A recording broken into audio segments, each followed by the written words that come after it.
Hello and welcome to Jerry's Live. I'm your host, Mott Tuman, and today we have an amazing guest, Jimmy Leslie. But before we get into that, I just want to say that this is episode JL291. Jimmy's going to be talking all about why gouache is the perfect medium to keep you creating. He's the resident artist with Winsor Newton and Liquitex. And if you see any of the products tonight and you want to buy them, you want to check them out for yourselves, just go to JerrysArtarama.com and type in our class code. That's the JL291 into the search bar. It'll bring up all of the products that you see tonight. So you can paint along with Jimmy, rewatch this episode. And yeah, that is it. I'm going to hand it off to Jimmy here. Let me get myself out of here. Get out of here.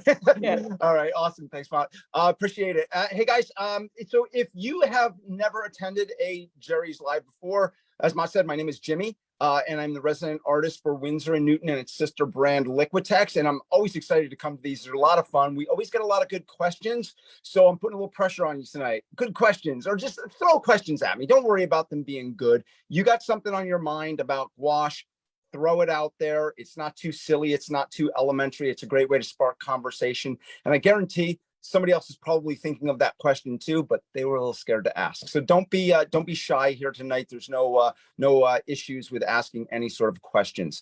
Here's what we're going to do. Let me go to my overhead screen, and I just want to share with you a little bit of information. On Instagram, you can find Winsor and Newton at simply Winsor and Newton. And then the next thing there at TFACNA, that stands for the Fine Art Collective North America. The Fine Art Collective North America. And that's the education program that I run for the brands. So you can see lots of little live streams and mini demos there. You want to check out what I'm up to, which is similar to some stuff that I'm doing tonight. That's at Jimmy Leslie Art. And of course, you can check out Jerry's on Instagram at JerrysArtarama. So let's kick it off. I'm going to show you my palette that is inside this kind of beat up old kit right here. But I'm not going to do that first. I want to show you a reference photo that we have that we're going to work from tonight. So I've got this image right here. And I've got this little sketchbook image in gouache. And if you take a look at this, what you'll notice is it's a bit different than the overall picture. So this is, what are these called? Bleeding hearts. So these were in bloom. I just checked today. I guess they're past their prime now, and the roses over that way are coming in bloom really beautifully. But this was a few weeks back. And so this is next to the chimney outside, and there's these rocks, and there's other flowers planted off to the side there, and there's an edge of the porch. So all this was going on, but what you'll notice is I cropped this area. So I'm gonna do this just to even make it a little bit more pronounced for you. I did that. Now, before I crop the rest of it, I want to show you something. So if we look side by side at my little study, and I'm going to bring you guys down closer right here. So if we look at this right now, what we'll notice is I've got some arrows on this rock here.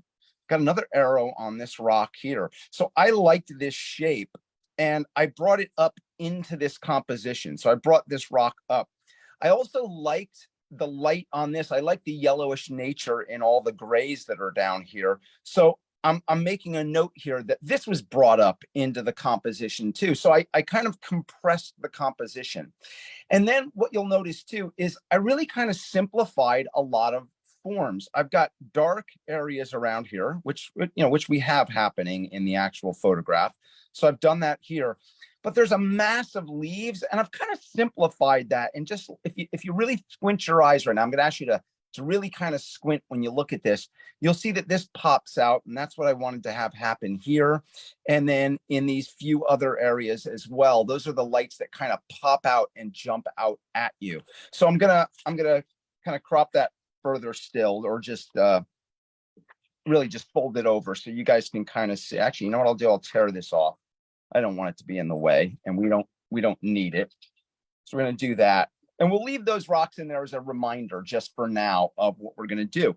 And then let's take a look at the surface that I'm working on. So this is watercolor paper. And if I cover this up, This is Winsor and Newton. This is happens to be a 140-pound cold press. This is an older cover, so the covers that we have on these blocks right now look different. But this paper is perfectly good. So what you would see on Jerry's is different. It kind of has like a watercolory swash, but again, I don't want to waste paper and pull something from stock just for that. So same stuff, 140-pound cold press, and it's a block. So what's nice about that is if you get, quite wet with either gouache or watercolor, the paper can tend to buckle a bit and get a little bit wavy. And it depends on how much water you use. So this is a block, so we can peel off the sheet in the end. The rest of it is all glued around all the edges. And that's nice. It also provides kind of a nice stiff surface. So instead of a piece of watercolor paper, I can barely bend that because it's got a whole lot of sheets in there. So that's what I'm working with right here. And what I did is I took a little bit of chalk and I'm gonna do this. I'm gonna move this off to the side and I'm gonna open my kit for you. And if you have questions about this kit, this has got stickers all over it. So, none of this stuff has anything to do with the kit at all. It's actually made by a company called Gorilla Painter, and it's what we call a pochade box. So this flips out open like this. See, more stickers there. And then what I have here is my palette. And so this closes up and we can open it right here like this. And if I was using this kit now, I don't need this. I'm going to move the kit out of the way in just a minute when I start painting for you. This would be kind of a really nice plein air setup. So if I'm getting out and about and I want to hit the road, the whole thing is about this is about 8 by what is it? This is about 8 by 10 inches in size. I have a smaller one that's being shipped back from a plein air convention that I was at in Denver last week, and that's only 6 by 8. It's tiny. I don't have that one here with me at the moment, and I'm just going to show you the bottom real quick too. Let's just close this back up for a second.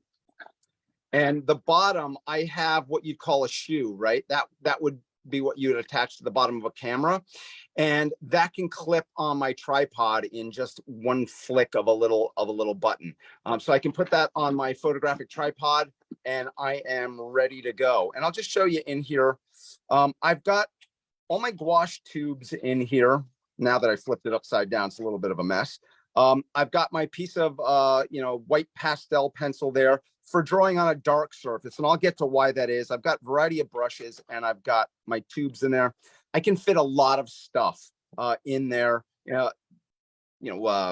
Things like erasers and other pencils and sometimes pastel pencils.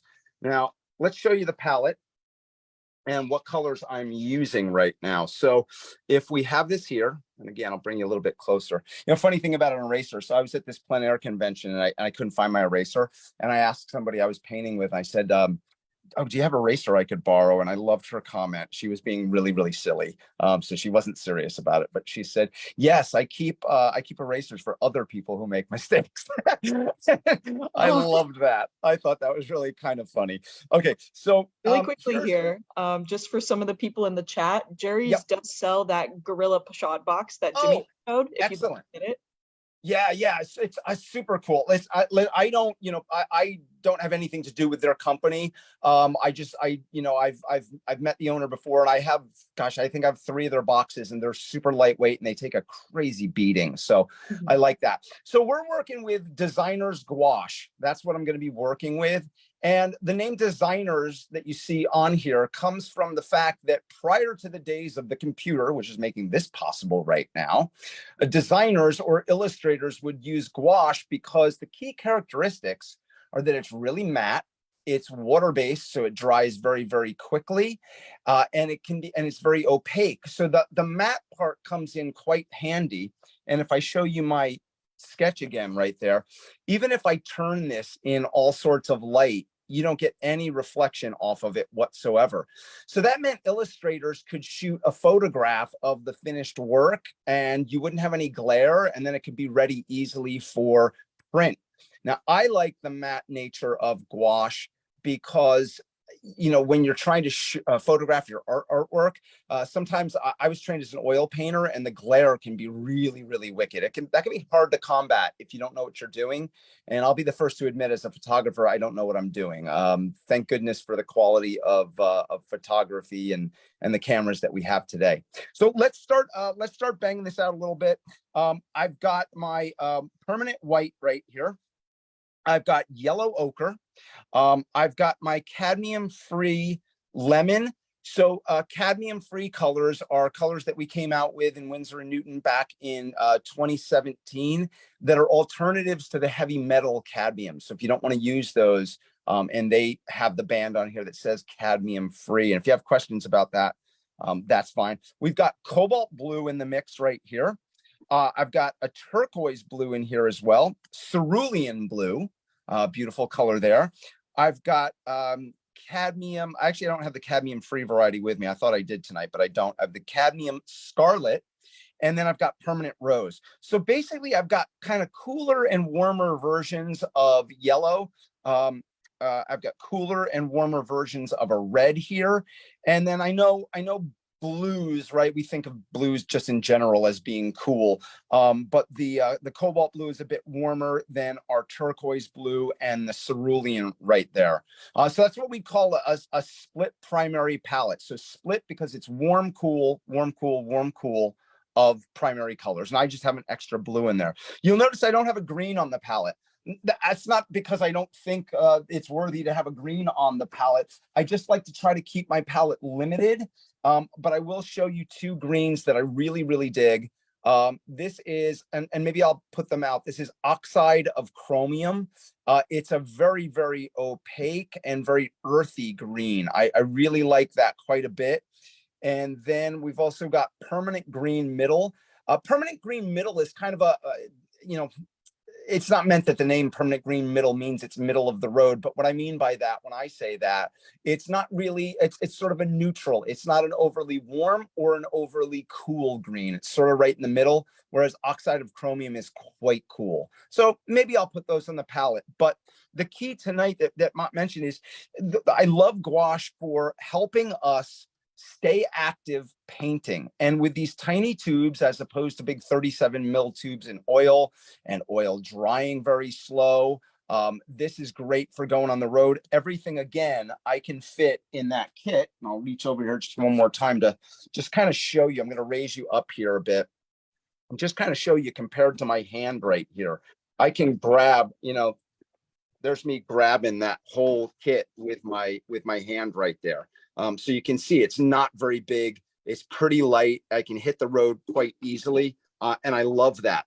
The more that you can set up easily and clean up easily, I think helps you stay active and helps you keep painting. So let's get to it. Let's start slinging some paint around here because I only have about an hour.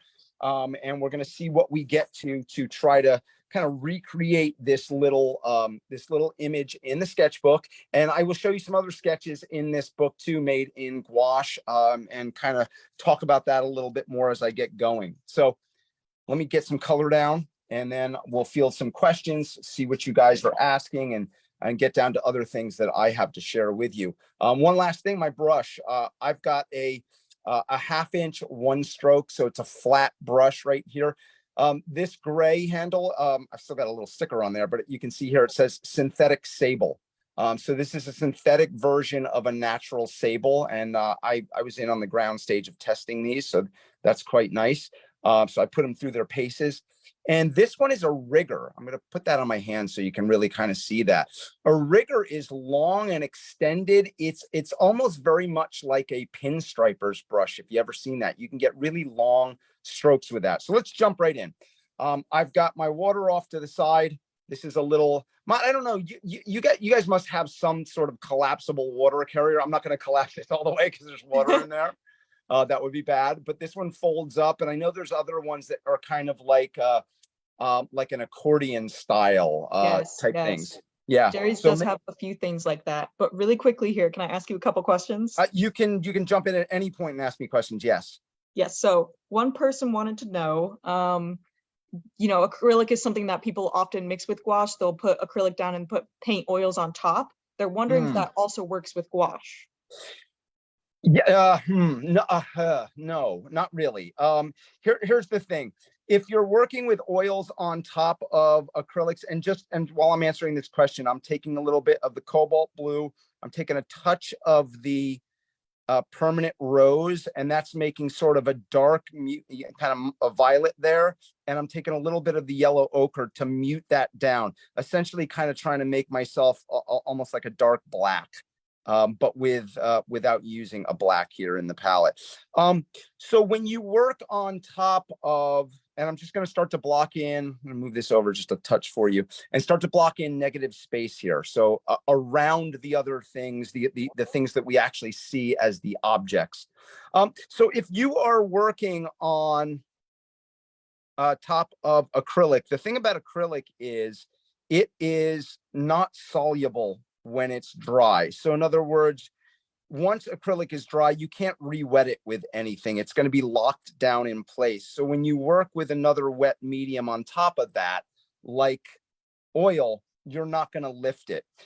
When you do that with on top of gouache, gouache is simply opaque watercolor.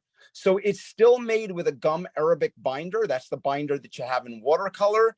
It's still made with the same pigments.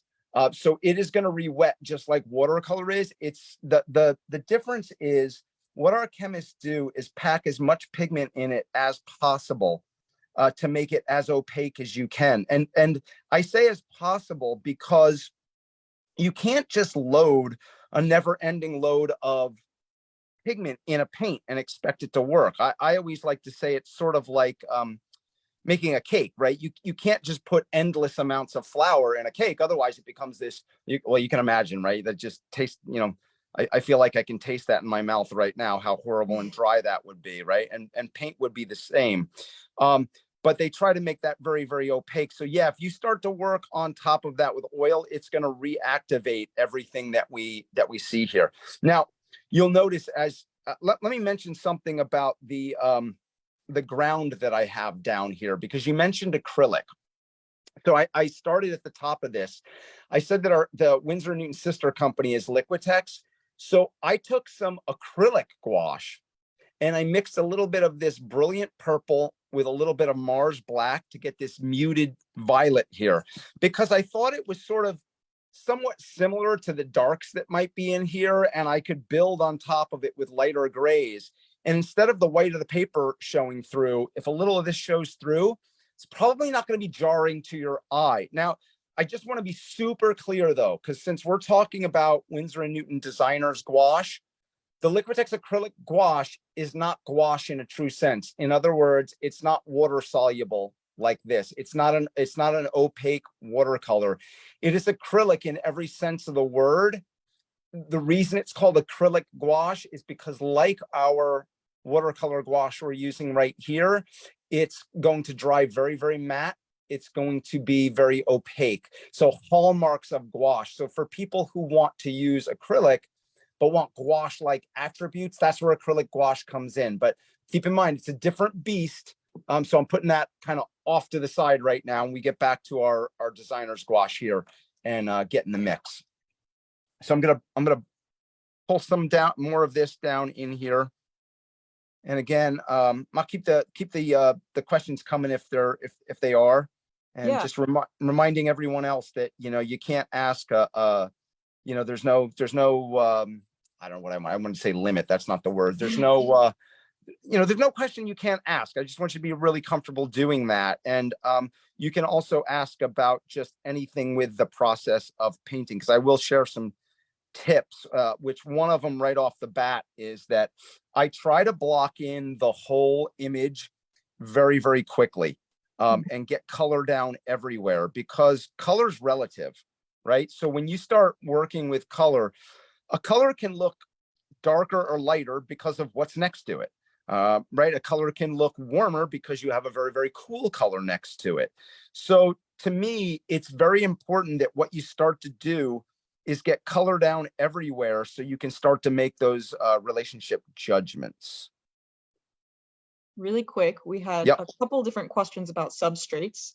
Yep. So one person asked, what is your favorite substrate to work on? And then another person asked how well gouache works within sketchbooks. Yeah, I watercolor paper, what I'm using here is really my favorite to use. The reason I say that is because I like the fact that what I can do, well, let's see, let's just put this back here for a second. There's 20 sheets right there. So, again, if you're just working in the studio, that doesn't matter, but weight matters to me when I want to hit the road. And this is the time of the year when I really like to do that. And I love travel. So if you just, again, I raise this up and you just look within my hands, there's 20 sheets. If I had 20 panels, thin panels, it would probably, double, if not triple that size. But it's not even that. It's the weight that I would have with that. And I'm the kind of guy you'd probably say, how did you do that? Like if you saw my bag when I pack, I can go away for a long time with very little in my bag. And I just find that simply enjoyable. I don't find it enjoyable to be bogged down. So yeah, watercolor paper is more my favorite. And so I'm sorry, what was the second part of that question? They just wanted to know sketchbook. how well, yes.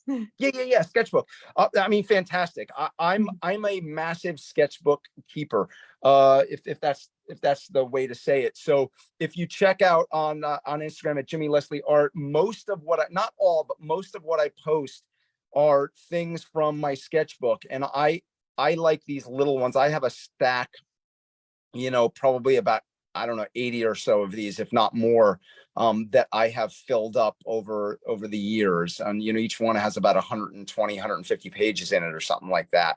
And I try to, that's in gouache too. So, I work with a lot of landscape, but, here we've got a portrait in gouache. I've got these other portraits in gouache as well.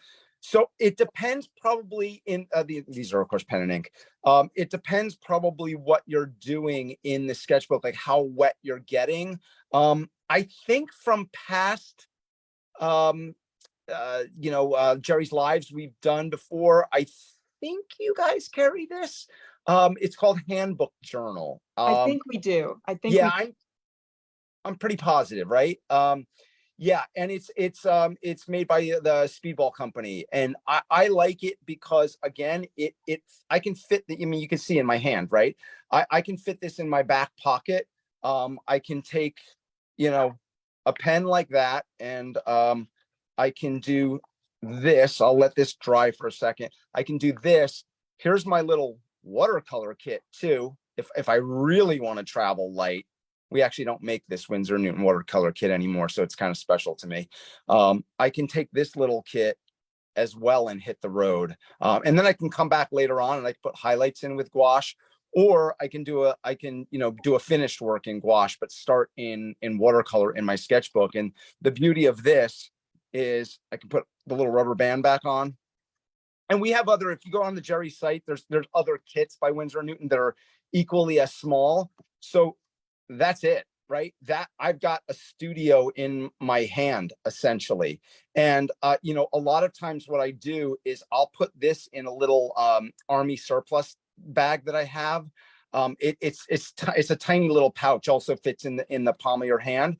And what I'll do is I'll take this watercolor kit, I'll take my sketchbook, I'll take 1 tube of white gouache and 3 primaries, and boom, I'm really off to the races with a tiny kit. So yeah, this is kind of a favorite sketchbook. And again, I'm only telling you that because you asked. I have nothing to do with the company that makes this sketchbook. It's my local art supply store sells it. And here we've got stores near us. And so I can just get it. You can get it on Jerry's online. So, easy, ready to go. So, okay, so I'm going to start laying in some other colors here. So, even though we started with a dark background right here, obviously now we can start to see the shapes of everything here. So I like the idea that I've blocked this in and we go, it's kind of making sense. Now, keep in mind, if you didn't have that, I would venture to say that doesn't make any sense at the moment, but you start put together and you go, okay. I see what's happening here. So I'm taking a little bit of that dark violet that I had, and what I've done is I've added some white to it, and I'm going to take a little yellow ochre. Now, it's a violet, right? Our complementary color to violet is, even though it's a muted violet, is a yellow. So I'm adding that in there and a little bit of white. And that's going to tend to gray that out a bit. I'm actually going to, I probably made it a little too yellowish. So I'm going to bring a little blue back in there. Yeah, that's good. I'm going to bring that back in. We're going to try that.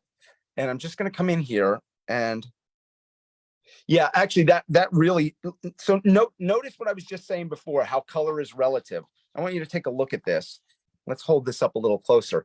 Look how yellow that looks on my palette. It has a yellowish brownish cast to it, but it looks much more gray when I put it on the actual painting. So I don't know if that shows through on camera, but I can really see that here. So I'm just gonna kind of rough that in. It's just, again, quickly roughing in this rock. So I'm going to block in darker areas of the rocks first, but I just want to get those blocked in. And while I started to do that right there, what I'm going to do is come back and I'm going to keep sliding over. I'm going to take, actually, I'm going to do this. I'm going to take this because this is a small space right here, but I do want to show you, I just have a little household sponge right here. So what I'll do is I'll dampen that with water. It's sort of almost like a cigar humidor. What that'll do, that'll be damp. I'll put it in here. And then when I close this up, that'll keep that moist inside and I can keep these wet for quite a long time. I can really work for weeks on these. So they don't have to dry out in these wells. Now, if you didn't want to do that, you could simply squeeze out paint as you go. You could work that way. That's not an issue. It's not a problem. But again, here's the beauty about this to me. Again, top of the hour, you know, what Masse said, hey, you know, we're thinking about how gouache can keep you painting. So to me, if I have this ready and I can just open this up, I'm not even squeezing out color, guys. I'm immediately starting to work. That's pretty nice to me. And I often find that if people tell me that they're having trouble finding time to work, then I think they need to consider what it is they're doing with their setup and is that working for them? So I'm getting a little bit lighter. Now, what kind of, you're using like a washi tape with that, right? Yes, I am. Okay, so I love that you asked that question because the last time I did a demo and somebody said, is that washi tape? And I said, I have no idea what you're talking about. I never heard of that name. So I had to admit that. But yeah, it's just a super low adhesive, delicate surface. That's, what is that, Scotch? I guess number 2080. And it's just low tack so I can peel this off. And I try to get one that's somewhat neutral, although this is, it's pretty violet. So what you'll see me do, and we're gonna keep blocking in more here. I added a little bit of cerulean blue because I wanted to get this lighter against what I already have down. So I can start to get kind of lighter areas in here. What I normally do, I do two things as I get to the latter stages of a painting. And obviously we're not there yet. But as I get to the latter stages, what I often do is throw out my reference photo if I'm using one. Once I have everything where I think it's working, then the reason I get rid of it is because I want to make decisions that are right for the painting, not the photograph. I mean, you guys already know, right? I already cropped this photo and changed it, and I'm compressing things. I'm making editing decisions, right? So I don't want to be beholden to that. Now, keep in mind, if you're newer to painting and you feel like, I'm not comfortable doing that, I want to use a reference photo the whole time, then do it. Do it. Do what's right for you. When it comes to rules of painting, the only time I think there are rules, and you can still blow that right out the door, the only time there are is if you're going to say something to me like, hey, Jimmy, can I mix oil and acrylic together? I want to mix tubes of oil I have with acrylic. I'm going to tell you, I don't think that's a great idea. I think you're going to run into problems that might be, stability issues down the road. You still want to do it though. That is up to you as an artist. That's up to you to make those choices. But that's when I would tell you, I want you to be a little careful. I want you to think about that. But when it comes to other than that though, I've always said this, and I believe me, I've been a college professor. I don't do that anymore. Working for Winsor Newton and Liquitex, my time is filled up doing everything that we do in the art materials industry.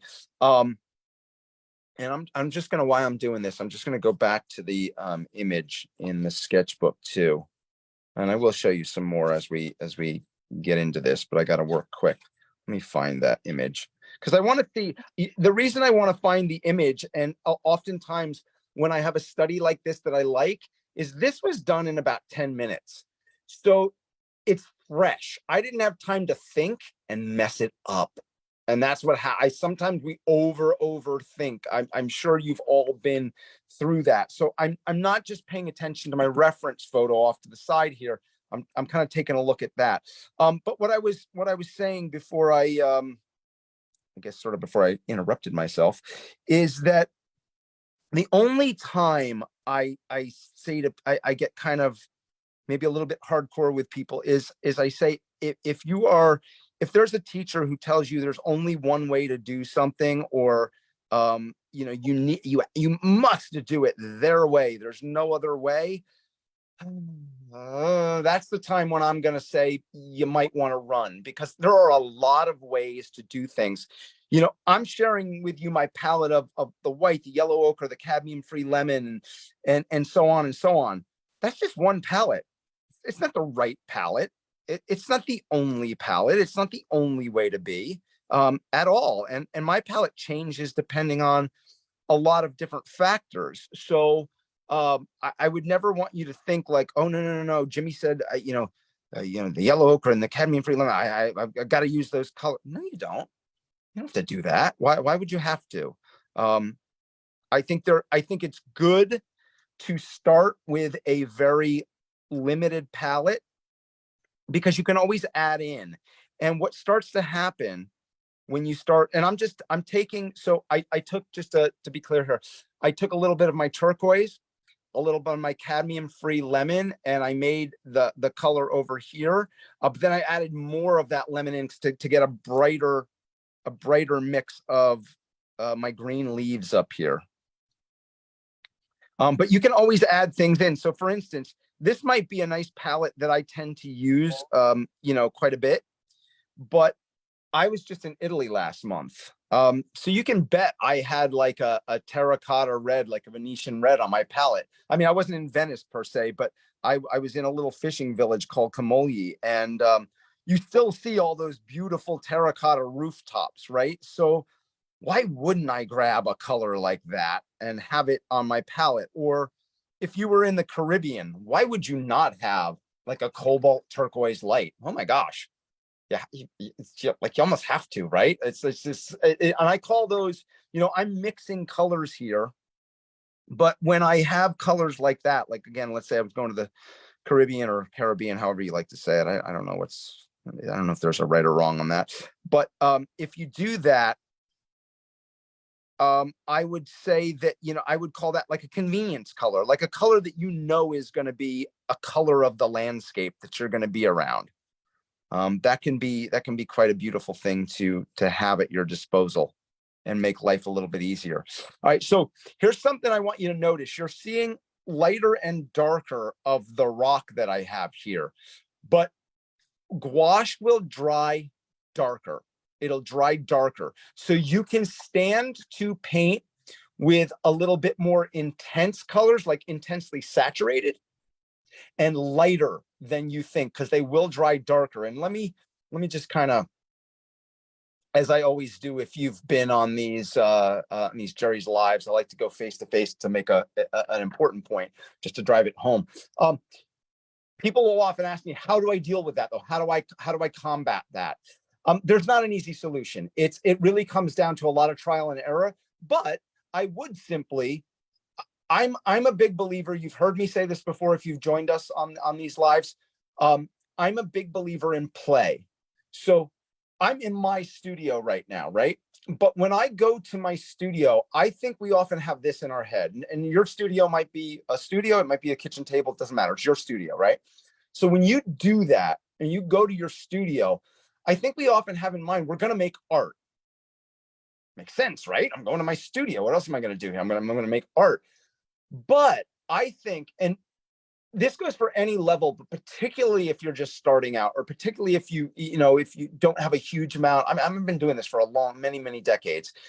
And still, I like to take color sometimes and just play in my sketchbook and mix color and put little swatches down and see what they do.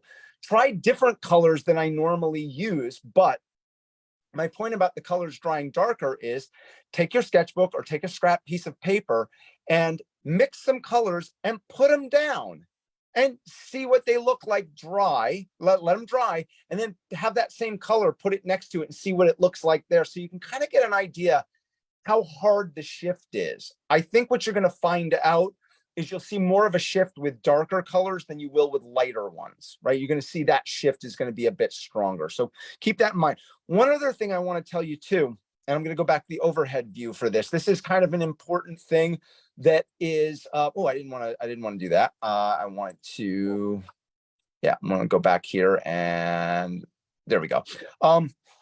One thing that you can do, and I'm going to do it at the top of my image right here. I'm just going to take a, doesn't matter what color, I can take any color. I'm going to take this cadmium-free lemon off to the side here. One of the things I would do if I were you is I would put a swatch down like that. Again, I'm doing it up here. You do it on a scrap piece of paper, you do it in a sketchbook. And then I'd put another, and I'd put another, and it doesn't matter how many you want to do. I don't know, 5, 6, you could do 10 if you want. And let them dry. And the reason, let me just get that on screen. The reason I say to do this is because gouache, because it's the opaque cousin to watercolor. Again, it's going to be activated by water. So it can be reconstituted. It can be re-wet. It's soluble. And so one of the things that I often find people have trouble with is when they put another layer on top, they might lift what's happening underneath, right? Mott's shaking, right? You're going, yeah, I know we that. actually had a couple questions about that, which I'm going to throw in here real quickly, because one Throw 'em person in. was saying when they start layering their gouache, like you just said, the colors start mixing, they start dissolving, they start smearing. And another person asked if you use the tiling method to help combat this, which for anyone who doesn't know, the tiling method is a way of painting where you're essentially layering swatches of color next to each other rather than blending together. Yeah. So another way of saying that is, so sometimes it's a mix. It's a mix, I would say. I don't have any one specific way. So a lot of times, you saw here that I layered color over this right here. But a lot of times what I'm also doing is I'm placing color next to each other. So, the way I could show you that, and this is kind of a good illustration for 2 reasons. So here's this is called In the Embers. It's looking into this fire pit really, really close up. So a lot of what I have happening here is simply color next to one another. It's not really layered all that much. It's a lot of that blue next to that darker blue, next to that violet, next to that orange. So I have that kind of thing happening in here. But this gets back to my point up here with layering. If you put down swatches like this, and these aren't dry yet, but it doesn't matter. I'm just gonna pretend here for a second. Take another color, right? Just grab a color without wetting it at all, without grabbing some water and wetting it, and just drag it over top of that. What you'll find, actually, is that dry? That is dry. If I just take that and I drag it over top of that, one of the things you'll see right there, it's kind of very dry brush, right? Because I don't have any water in the paint, and it didn't mix with it. So you could do that. And then the next time what you could do is take a touch of water. Like I know that water looks cloudy. I'm barely going to even touch the corner of my brush. It is next to nothing on there, next to nothing. And then I'm going to pick up some paint, and then I'm going to drag that over. that's still got, I even did 2 strokes there. That's still got kind of a dry brush look to it. I haven't mixed. And then you can keep going, try to add just a little more water, a little more, get that on there. If you think it's too wet, you can kind of dab over to the side. And I can take that. You can see just on the edge, barely, let me see if I can get that in focus. Barely on the edge, that's just starting to mix a little. You can, it's almost imperceptible, but you can see this is a more watery mixture. And then you can add a little more water still to your mix. And the reason I'm doing this, see now I start to blend a little bit more. It's a little bit of trial and error for you to get to know, oh, what's that tipping point from dry, when you have hardly any water and you layer, that can be awesome because you can get really beautiful dry brush for a technique for rough texture. I have this other painting right here, a nice contrast to this. So these are kind of dry, these reeds are kind of dry brush. So they're dragged over this area right here, and they give that rough texture of this creek bed in the winter. And I also want to show you these two side by side because these are using the same palette that I'm painting with right now. It's just a matter, I mean, you can get a ton of variation depending on, obviously I'm not using a lot of orange, although I do have some of it in here, but just really, really, really muted. Here, I've really pushed that a lot more. So super, super warm color scheme, super, super cold color scheme. So you can really push things quite a bit. And I've made, you know, these yellows much more muted in the background by using some yellow ochre, by knocking it back with complementary colors, which could be its own Jerry's Live, just talking about complementary colors. Emmy's probably done something like that, I'm sure. Yeah. So yeah, I hope that answers that question. It's kind of a twofold thing, and it depends on what I'm doing and what I'm trying to achieve. But let's see what else I can do and, you know, kind of sling here. I need to get some reds in here of my bleeding heart. So I'm going to take some white on the palette and a little bit of that permanent rose. I'm also going to show you this. So I've got a spray bottle here. This does not fit in that kit. I cannot find my other little bottle. I know it's in the studio here somewhere, but before we went live, it's only like this big. It's tiny, tiny little. I think I don't even know where I got it, but obviously you guys can get a spray bottle anywhere. So I got this giant one. But what I can always do, again, if I feel like I'm painting in a dry atmosphere, like my studio, I'm looking behind me right here on the wall. Is my temperature gauge. It's 71 Fahrenheit in here, and it's 47% humidity. So it's not drying out too much at all, but I can spritz this lightly, just lightly. And then I can also, you know, again, before I close up my kit, I'll spritz my sponge and do that, and that'll keep things wet. But anyway, that would depend on your atmospheric conditions. I will, as I begin to put some colors, more colors in here, I will tell you this, I was painting in January, not this past January, but the January prior. So I guess that would have been 2022. And I was up, I live here in New Jersey. So I was up in the Catskill Mountains. I'm going to go darker with this color. I want to get a bit darker, and then I'm going to hit some of the lighter areas on top. So I'm going to go a little bit darker here with the red. So from New Jersey, where I live here, I can get up to the Catskill Mountains in about 2 hours. And I went up there and I was painting outside in January. And oh my gosh, I felt like I was going to lose my foot. It was about 17 degrees Fahrenheit. That is cold. You have two choices. You could put a little bit of like rubbing alcohol if you wanted in your water. If you're an adult, you could put your other choice of alcohol in there. That's up to you.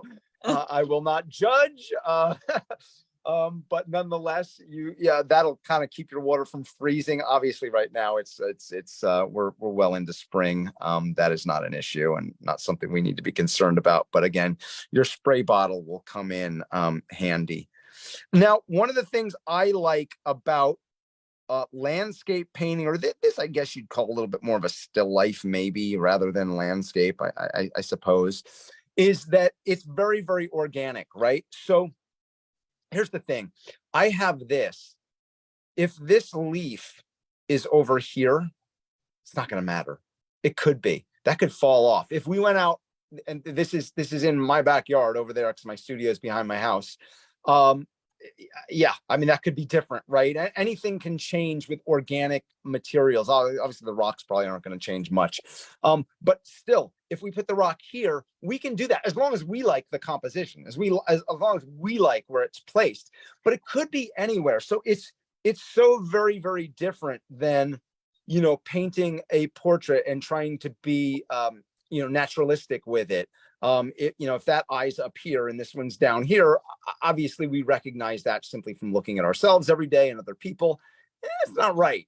But if we do this and these are moved around a little bit, no one's going to look at it and say, "Oh, that couldn't. There's no way that could be a plant. That's impossible." Right? I mean, that's silly to even say that. So this is a stage right now, and I know things move very quickly when we're doing these lives, and a lot of times what I'll try to do is often place things on my Instagram later if I come back in and work. But I'm going to build on top of this now. I want to get lighter areas here, so it's darker up here. You can see that right here too, darker up in that area. So I'm going to kind of dry brush a little bit across there. See that?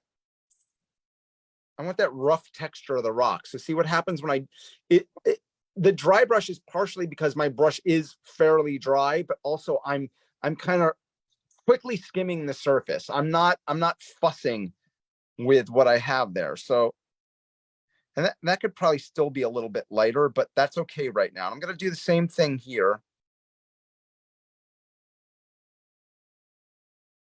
Get a little bit and just kind of drag and let other areas show through. That's going to give me that kind of, you know, rockier texture. And I don't think the other rock is as light, this one that's right here. So I'm going to add a little bit more of that yellow ochre to that gray mix. Probably even a little more. I want to knock that back a little bit.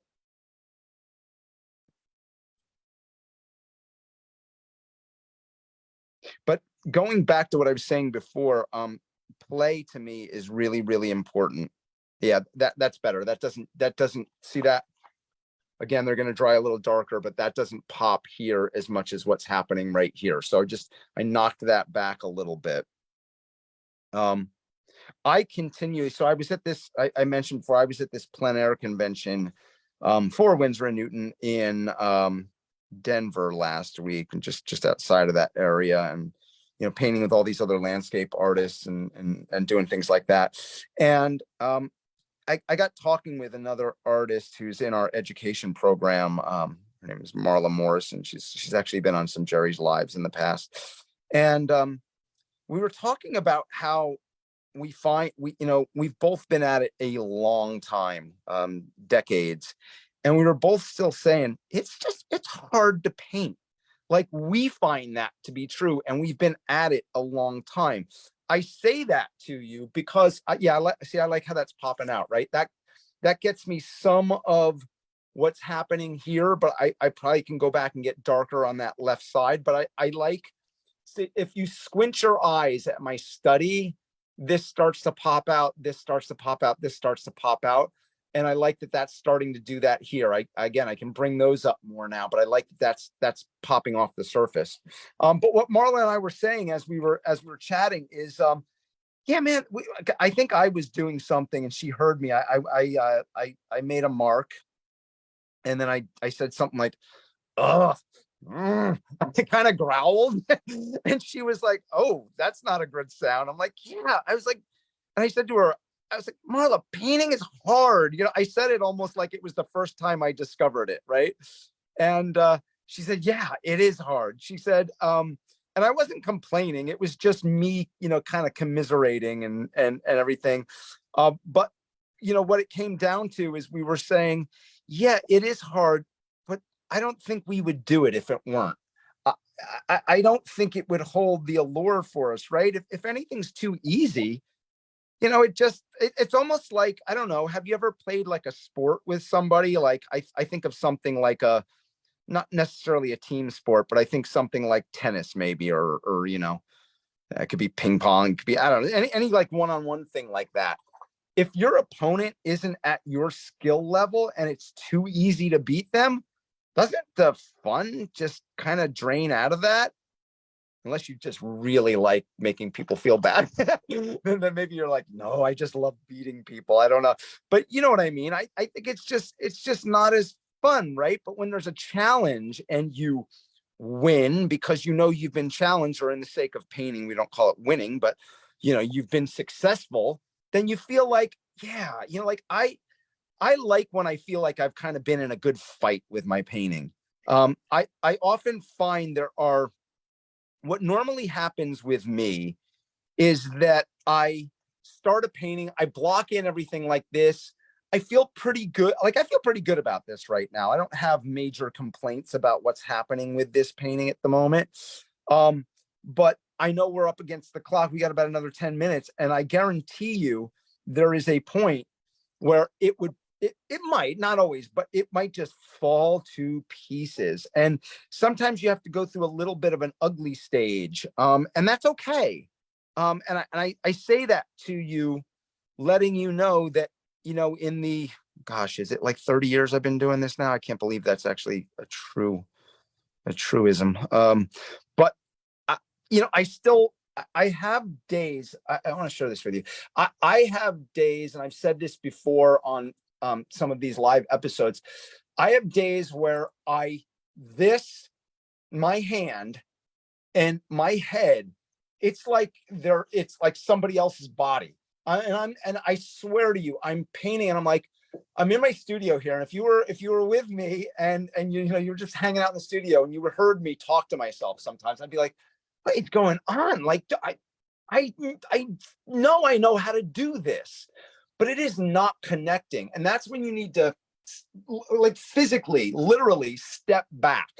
Like, try to not get yourself to the point where you're crazy frustrated, because nothing good comes of that. I mean, think about that with just relationships, right? When you are crazy frustrated, you don't want to say things to somebody else, right? Like things never go right. They never get better. And I would say that to yourself too, because I'm victim of the same thing that I think so many people who try to tackle art is that I can really beat myself up sometimes. Go, Jimmy, oh the guy is so awful. Oh, really? There's no good of that, and it's not true. So just kind of try to be a little bit more kind if you have those moments, because you will have those moments. And if I could see your faces, I'm sure some of you would be shaking your head like, yeah, no, I know that. I've been there. So yeah, that's my message to you. It's my public service announcement. Be a little bit more kind. It's not, you know, there's enough things to make you feel bad in the world. You don't need to do it to yourself. So now that I have dark areas, I'm just picking out of the darkness. So I always think when I'm looking at something, right? Again, if I look here, we get close, you can see there's another rock back there. You can see there's other leaves back here. But again, shut your eyes down, squint your eyes as much as possible. They disappear. Now, you might want to bring them out. You might want to lighten them enough to bring them out later, and that's fine if you do. But keep in mind, you don't have to, and this will still work. So you can deal with a big, massive shape, another big, massive, dark shape that really frames out these, 1, 2, 3, 4, 5 or 6 rocks and the rest of this foliage. And that starts to make sense. It starts to kind of pop for you. So just keep that in mind. When we make these colors in the lab, when our chemists, I always say we, I don't do it. I wish I had that skill set. I don't. But when they make these colors, these all go through light fastness tests. So when I say a light fastness test, they go in a machine, just like our watercolors do, just like our oil paints do. And they go into a machine for 300 hours that accelerates the testing and the effects of UV light to make sure that they're not going to fade on you over time. So that's kind of good to know, that you can have confidence in that and not be worried about that. I'm going to get I'm going to lighten up back here a little bit, but I'm bringing kind of some more of that, a little bit of ultramarine in here. So I'm getting kind of a bluish green. Just to frame that out, I don't think it needs to be as harsh up here. We had one question about someone who, I know you're working with water right now, but they wanted to know if you mixed any other kinds of mediums with your gouache. No, you could. There are some things you could definitely do. You could use like, we make a Winsor and Newton masking fluid. So you could do that. And like, if you really wanted to block out an area that you knew you wanted to be the original color that we have down here, or if you were just working on a white surface, yeah, you could definitely do that for sure. I'm not like, for my own work, I'm not a massive fan of masking fluid. That doesn't mean you shouldn't use it. I'm just saying for my own work, because I don't do a lot of hard edged things, and not that you can't get a softer edge laying down masking fluid, but sometimes it can just lend itself to being a little bit of a hard edge. And I prefer to be a little bit more organic, if that makes sense. Oh, by the way, I want to share something with you. Oh, this is super, super important. I meant to get at earlier, and then we'll see what final questions we have. Right here, I have laid this gouache on crazy thick on this piece of paper. And what you'll notice right here is it can bend and fall right off there. Now I'm being excessive with how thick I laid this down. It's an impasto mark. You can see in the raking light, you can really see the thick ridges there. But I do that to illustrate this because the one gouache, because of that high pigment load to binder ratio, which makes it very, very opaque, it does not like impasto brush strokes. It doesn't like really, really thick ones. So if anything, you can have it start to flake off like this. And particularly if something gets bent on a flexible surface, you want to be careful about that. And you might say, well, how thick is too thick? I would do the same thing as this right here. I would do another little test for yourself, because you need to feel these for yourself. It's not, what do I want to say? It's not, there's no formula with this, right? It's not a recipe that I'm giving you from a cookbook and I'm saying put, 1 egg to a cup of sugar to a right? I think that would be kind of boring if it was that simple to give everybody a formula and then do it. I don't see the challenge that would be there. So just kind of keep that in mind. So what I mean by that is, if you do the same approach, put a thin swatch down, put one down that, again, this time with a little bit of water, a little less, even less still, and go a little bit thicker, lay a little bit thicker on and thicker. Do that like almost like a value scale from white to black. Do maybe 9 swatches and get successively thicker.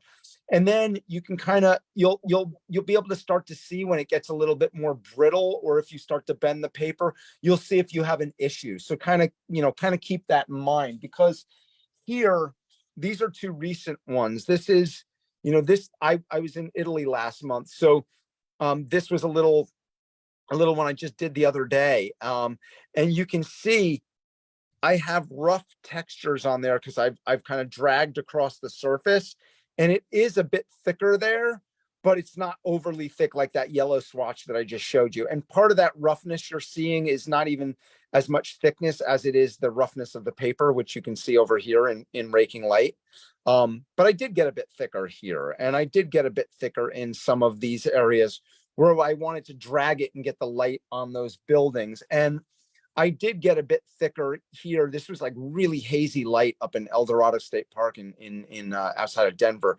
And I did get thicker in the little, the rushing water. You can kind of see that. Yeah, there's a good indication of getting thicker there, but it's not like an appreciable layer, like putting something down with a palette knife with oil or acrylic, or even a super, super thick brush stroke. So let's do this, because I want to finish up with a question or two if you have it. This is a stage to me where I would consider that this painting is complete. Keep in mind what I'm saying there. I'm not saying it's finished. It's not finished. It's complete. meaning that I've spent the same amount of attention to all the areas. So what I would do if I were you at this point, when it's all covered, I would leave it alone. Close my eyes, because your eyes get tired really quickly. Maybe go just take a walk around somewhere or something. Come back 10 minutes later, and then compared to your image, or if you're out in the landscape, if you're painting from plein air, you know, if you're painting live, then come back and then start to ask yourself, okay, what needs to get lighter? What needs to get darker? What needs to get warmer? What needs to get cooler? You know, what needs to get, you know, what, just any variations like that. And obviously you can see here, these leaves need to get lighter. Obviously I need to get lighter in the bleeding hearts there. I need to get lighter here. It's all got dimension and depth, but it's not brought up to this level. It's like the contrast needs to be brought up. But I can make those decisions, and it would be harder if I had just worked on the rocks, finished those all the way to where I thought they were perfectly complete and exactly as I want them, and then start putting this down. And then I might find, ooh, no, they're not. Now that I have a relationship of other colors and I'm seeing other colors against it, it might not be what I want. So with that, I know we're up against the clock. Any other questions I didn't get to? I think we did a pretty good job getting through most of the questions. You answered a lot of them before I even asked them. Okay. We still have one person who wanted to get another look at your social media and contact information. Oh, absolutely. Yeah, for sure. So let's go back to the overhead view there. Yeah, that's there's where you can get us all, right? So again, at Winsor and Newton, at TFACNA is the Fine Art Collective North America, where we have live streams, but we also got mini demos, little 2 to 3 minute demos on all sorts of things: gouache, watercolor, acrylic, oil. That's me at Jimmy Leslie Art, and of course JerrysArtarama. I will say right here, I don't run the Winsor and Newton account. I do run the Fine Art Collective account, and of course mine. So if you have a question, something you forgot to ask tonight, you can either reach out straight to Jerry's, and they often after these events, you know, Emmy will often reach out to me, so you can do the same. But you could direct message me there, and also if you are on my my Instagram feed, no worries, you can also reach out to me there. Sometimes I get people who send me a question there and then go, "Oh, I'm so sorry. I realized I was on your feed. I didn't mean to bother you." It's not a bother. It's all cool. I'm happy to help. I love being an educator, love being an artist, and it's always fun doing these things. So I hope it was fun for all of you guys as well. Yes. Thank you so much for coming, Jimmy. It's always great having you. Again, for everyone, if you want to find any of the products that Jimmy showed today, go to type JL291 into the search bar of JerrysArtarama, and all those products should come up and you'll be able to find them there. If you end up using some gouache, doing some amazing paintings with it, please post it to our Jerry's Live Facebook group. If you want to join that Facebook group, make sure you answer the security question. Otherwise, we will deem you a robot and not let you in.